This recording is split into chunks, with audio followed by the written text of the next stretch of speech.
मित्रांनो, माझ्या मागे बघू शकता फवारणी चालू आहे. ही फवारणी कशासाठी चालू आहे? जसं की भाजीपाला पिकामध्ये आपल्याला शेंडा पोखरणारी अळी दिसून येते. तशाच प्रकारची शेंडा पोखरणारी अळी आपल्याला जुलै ऑगस्ट महिन्यामध्ये आंब्याच्या पिकावर देखील दिसून येते. ज्यावेळेस आंब्याच्या पिकाला नवीन फुटवा येतो, नवती येते, त्यावेळेला काय होतं, जे कोवळी पाने आहेत, त्या कोवळ्या पानाच्या शेंड्यामधून जी शेंडा पोखरणारी अळी, जिला आपण इंग्लिशमध्ये शूट बोरर असं म्हणतो, तर ती अळी काय करते, एक शेंड्याची आतमध्ये शिरते आणि खात खात खाली निघून जाते आणि एक प्रकारचा आतमधून अशी पोकळी निर्माण करते. त्यामुळे काय होतं, जे नवीन नवती आलेली फुटवा आलेला आहे, त्याला अन्न पोहोचत नाही आणि त्याच्यामुळे पूर्ण नवीन आलेली नवती जी आहे ती जळून जाते. तर या अळीचं नियंत्रण करण्यासाठी आपल्याला काय करावं लागतं, की जे आता बाजूला बघू शकता, ही 1 वर्षाची आंब्याची बाग आहे आणि आता सध्या या आंब्याला नवती येण्याचा चांगला काळ चालू आहे.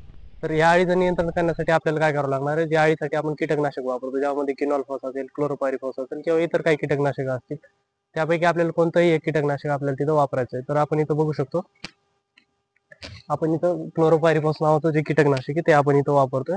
तर याचं प्रमाण किती घ्यायचंय, तर आपण जर क्विनॉल वापरत असू तर 1.5 ते 2 मिली प्रति लिटरसाठी आपण वापरू शकतो. आणि जर क्लोरोपायरीफॉस जर वापरत असेल तर ते पण 1-2 मिलीच्या आसपास आपण वापरायला पाहिजे.